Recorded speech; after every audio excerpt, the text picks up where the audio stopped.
સંસ્કાર છે, પછી નામાવિધાન થાય, તમારું નામકરણ સંસ્કાર થાય, પછી કર્મવેદ થાય, તમારા કાન પુરુષ અને સ્ત્રી બધા જ કાન વિંધાવતા. હવે ક્યાંક ફેશનમાં કોઈ વિંધાવે, એ નામાવિધાન હતા. તો એ 16 સંસ્કારોનો આ દેશ છે.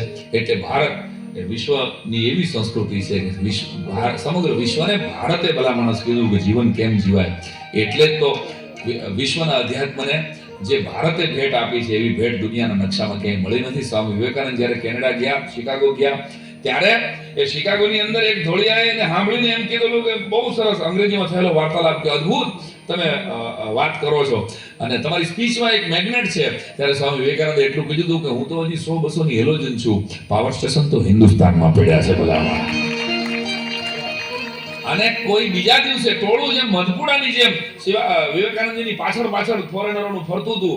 યુવાનો અને યુવતીઓ વિવેકાનંદજીનું પ્રવચન સાંભળીને આમ પાગલ જેવા બની ગયા હતા. ત્યારે એક યુવાન એને પ્રશ્ન પૂછેલો કે sorry to say you but you are criticise our culture but you are wearing shoes of our country. એટલે શૂઝ એકદમ ઠંડી હતી ત્યાં, તો શૂઝ વિવેકાનંદજીએ 150 વર્ષ પહેલા એ ફોરેનના પહેરેલા અને બાકી સાફો પહેરેલો અને આખો ભગવો એક ઓવરકોટ વાળો એક ફોટો મળે છે એનો, જોયો હોય તમે પણ. વિવેકાનંદજીએ બહુ સરસ કીધું કે હા મેં તમારા શૂઝ પહેર્યા છે, હું મારી સંસ્કૃતિને માથા ઉપર રાખું છું. એટલે આપણને આપણી સંસ્કૃતિ પ્રત્યેનું સ્વાભિમાન હોય, આપણને આપણી ભાષાનું ગૌરવ હોય, આપણને આપણા કલાકારોનું, આપણા સંતોનું. એટલે આપણે બહુ અદભુત છીએ દોસ્તો, એમ માનવું પડે. આપણા કરતા ઓલું સારું છે. આ વિચારધારામાં જ ડિપ્રેશન આવી જાય છે, આ વિચારધારામાં જ ગોટે ચડ્યા છે. તમે તમારી ભાષાને પ્રેમ કરો, સંતોને, કવિઓને, કલાકારોને. જ્યારે તમે ચાહશો ને ત્યારે એને લખેલા ગીતો તમને પોતાના ગીતો લાગશે. એટલે મેઘાણીભાઈને યાદ કરવું પડે. વિમલભાઈ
જો કાલા કાલા ઓરે છે દિલા કાલા ઓરે દિલા કાલા જુએ જુએ તારે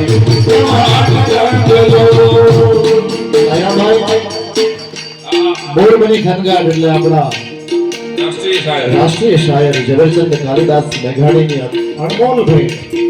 ત્યાર પછી રંગલો અને હવે એક બહેનોનું ફેવરિટ ગીત તમને સંભળાવું. બહેનોના